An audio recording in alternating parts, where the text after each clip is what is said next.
Hey guys, it's Sam, and I have finished my project of reading all of the novella and novel Hugo nominees for 2022. So here is my ranking of all of them and who I think is going to win. So who I hope to win and who I think is going to win. Now, as far as the Hugos, I'm no expert. This is my first year reading all of the nominees. Usually I've read at least a few of the nominees. This is my first year reading all, and I can't obviously predict like what the Hugo nomination pool is going to do. I did look back on former Hugo winners just to kind of see what I thought based on that, but the Hugos are still like a people's choice a little bit, but there's a higher barrier to entry because there is the need to buy a membership to Worldcon, and those tickets are fairly expensive. So you have to be passionate enough, but it's still the general public. Hard to kind of see what they're gonna do. But I'm gonna start with novellas and then go into the novels. I'll put timestamps if you want to skip to the novel section. So I'm going to go in order from least favorite to favorite and like ultimately what I voted for. And if you want more in-depth thoughts and like live reactions of me reading these books, I've done 2 reading vlogs reading all the Hugo nominees. So for novellas, the last place, 6th place, is A Spindle Splintered by Alex E. Harrow. I gave this one 3 out of 5 stars. This is a Sleeping Beauty-esque retelling following a main character who has a chronic illness that is ultimately going to kill her, like a terminal chronic illness, and she somehow gets sort of teleported into a Sleeping Beauty-esque story, and there's sort of like this parallel worlds thing going on. I preferred the first half of it to the second half. The second half, I feel like it kind of lost the plot a little bit and got a little bit convoluted, but it was fine, 3 stars. Then in 5th place is Fireheart Tiger by Elite de Bedard. I gave this one 3.5 stars. This one was well written, but it felt like a smaller part of a larger novel. I would have loved to have read a story that was a full-size novel about this, and this was one of the shortest novellas on the nominees list, so it even could have been slightly extended. This is following a character who is sort of like a diplomat, or was sent as a diplomat to a foreign nation, then comes back when she's like a late teen and is trying to help her kingdom, even though they aren't very well respected, sort of compromise and ally with this other nation. But one of the representatives sent by the other nation was her former lover, who's a bit toxic. So this has like a little bit of a toxic sapphic romance in this as well. Again, it felt like a smaller part of a larger plot that I would have liked to have read. 4th place was Across the Greengrass Fields by Shauna McGuire. I gave this 3.75 stars. This was one of these standalone novellas within the Wayward Children series, which is a series that I really love. This was just fine. I wasn't particularly moved by like the themes. I felt like the themes in here were a little weaker, not the weakest of the whole series, but slightly weaker. I personally do tend to enjoy the installments that have all of the kids in them more a little bit, and I like the installments where I really like the world. This world was just fine. It was the Hooflands. It was like a horse girl kind of world where everything was like a hooved magical creature, and that was just fine. So 3.75. I had like a found family element that was really cool, but like nothing outstanding here. Then number 3, shocking me, is The Past is Red by Catherine M. Valente. I don't tend to like Catherine M. Valente's work, so the fact that I liked this a decent amount was surprising. This is kind of an eco-apocalypse novel that takes place after most of the world basically ends, and the people that are left over live on a floating pile of garbage in the Pacific. And we're following a character who is very maligned by people, like everyone hates her, but she manages to be very optimistic, and she is sort of telling her story and like how things have gotten the way they are with her. I listened to the audiobook. The thing with the audiobook was that the narrator has the main character's voice be very childlike from all of it, when she's mostly an adult when we're following her, but that's an aside. Ultimately, I liked what this was doing with this like climate crisis but hope thing that was going on, and like I did like our main character a lot. So 4 out of 5 stars. Then I have 2 5-star novellas, so I ranked these 2nd and 1st. In 2nd place was The Psalm for the Wild Built by Becky Chambers at 5 stars. Becky Chambers' work, I just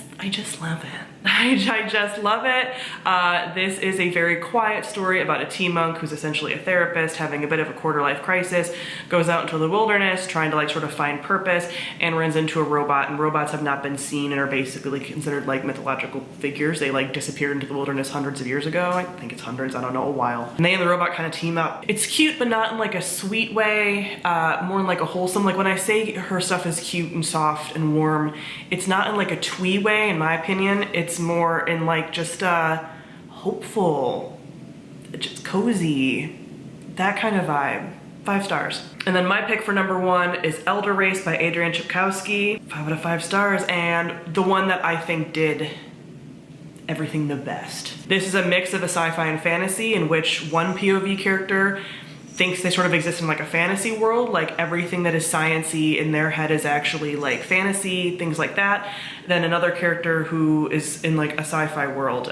They are basically an anthropologist that was sent to the first character's homeworld because previously we had humans colonize and populate other parts of the universe, but then some of them sort of like reversed into more of like a medieval-y time. And so everyone thinks that he's a wizard. And so our first character sort of comes to him to try to help with a problem. And the way that it's done, with the way that they're both of them are written, so we have this like sci-fi fantasy mix. The way that they communicate and the way that the communication, like there's like a translating error. So even when he talks to her, it translates into like fantasy speak. And there's even some like multiversey type stuff in some of the plot points. It's delightful. And one that again, because I voted #1, I do think personally it should win as like a standout of like, this did everything. The writing is good. I like the characters. The sci-fi fantasy mix, like for a science fiction fantasy award, I'm like, that's the one. But which one do I think is gonna win the Hugos, just based on like the pool?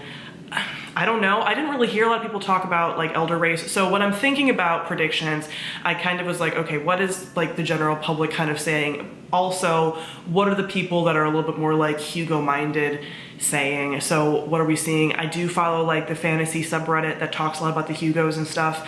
So I kind of got a little bit of insider knowledge from there because I think a lot of them vote in the Hugos. I don't see a ton of people talking about Elder Race. People really like it, but I'm not seeing people talk about it a ton. I kind of think The Past is Red might win. I don't know.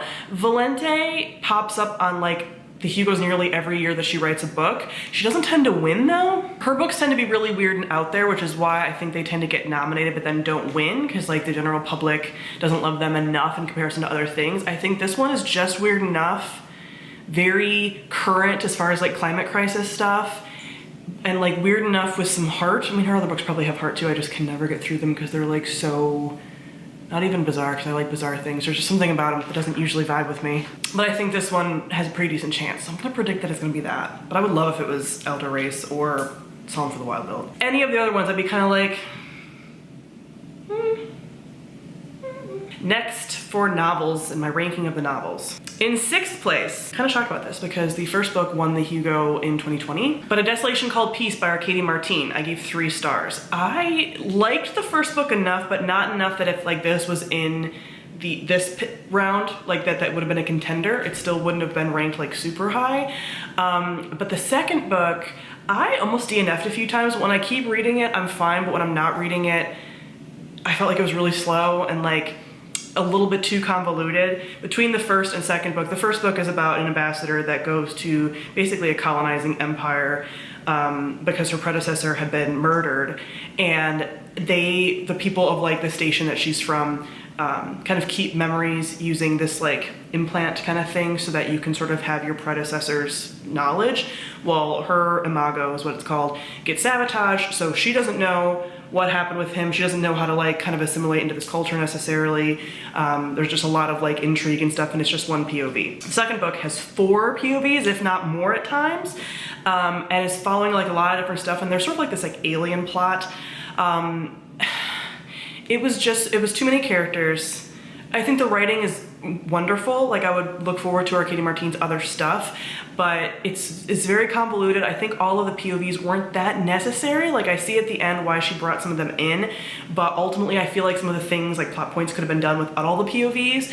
And yeah, there were things that I wanted after the first book that we didn't get to explore as much because we had so many POVs, and I feel like the story lost it a bit for me there. So this was only 3 stars for me. Number 5 is Light from Uncommon Stars by Rika Aoki. I went in with such high hopes for this, but ended up only giving it 3.5 stars. It was fine. I have a full review for a number of these, but I have a full review for this one.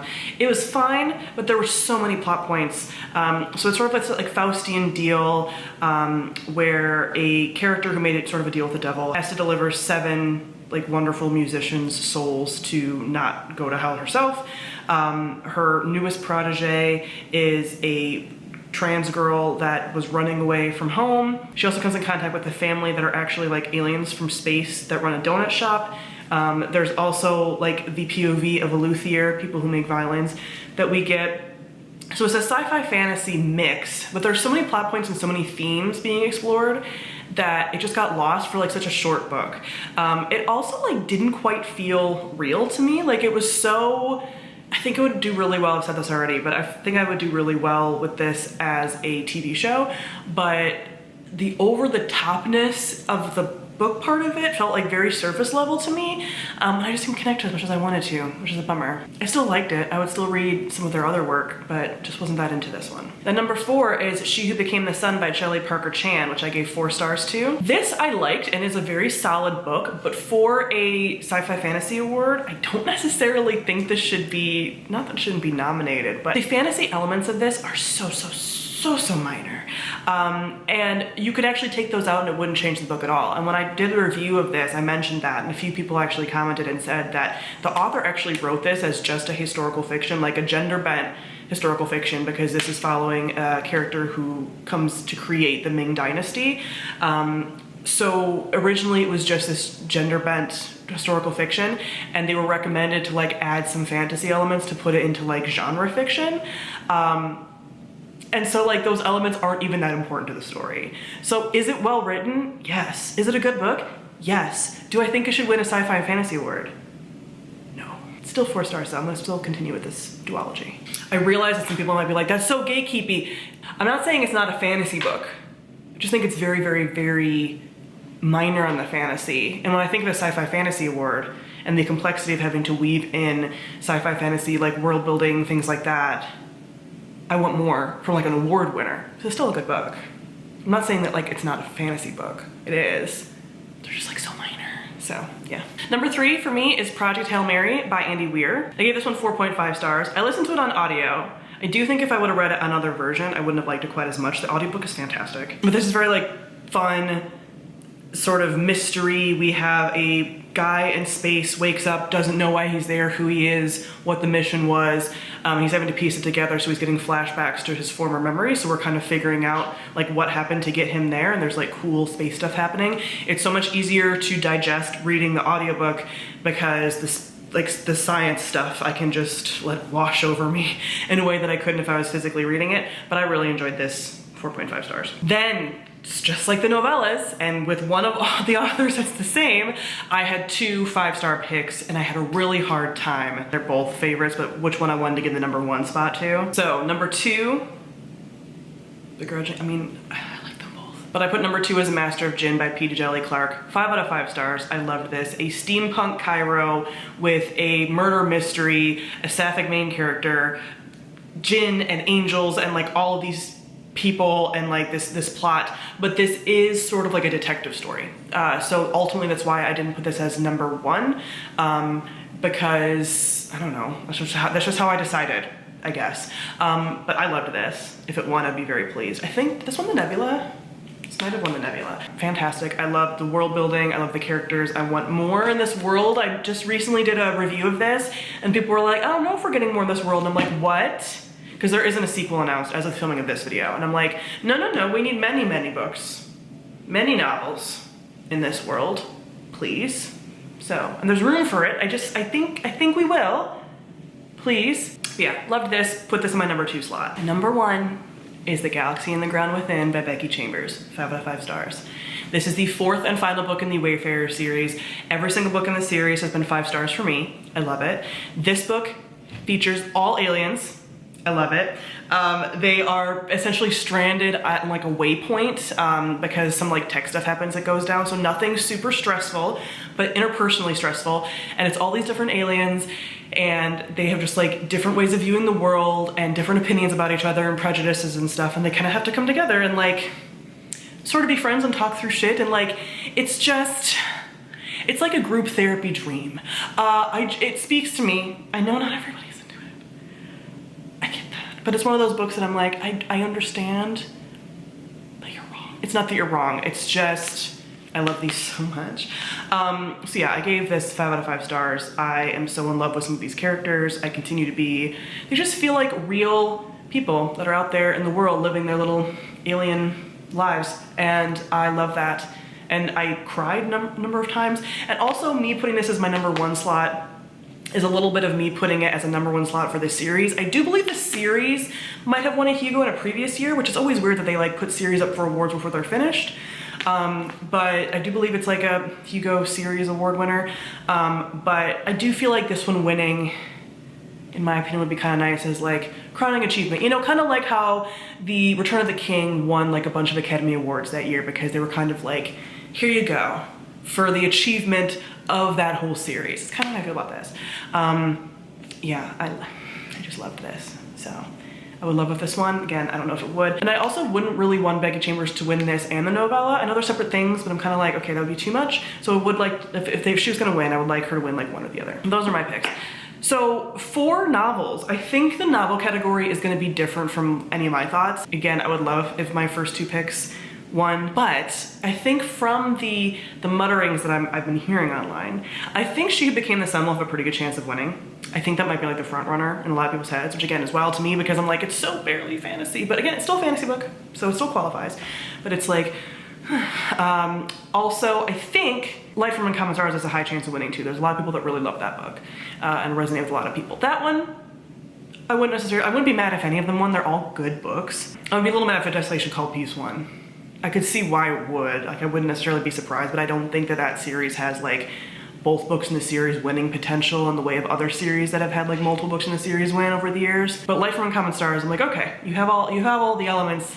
I see what you're doing. I just don't think, yeah, I personally didn't think it was the best of the bunch. But I think those are the 2 that are front runners. I really think it's gonna be She Who Became the Sun. But we'll see. So that is it for my predictions for the Hugos. I will be at the Hugos. I will be at Worldcon. I'm attending. I'm gonna be on a couple of panels as well, but I'm attending. So if you're going, let me know in the comments. Say hi to me. I'll be posting some stuff on like Twitter and stuff to let you know where I'll be and stuff. I want all the sci-fi fantasy people to hang out. But comment below, let me know what your predictions are for the Hugos, what you would like to win. And I do plan on doing this little project every year now because this was so fun. So thank you all for watching. I'll see you guys soon. Bye.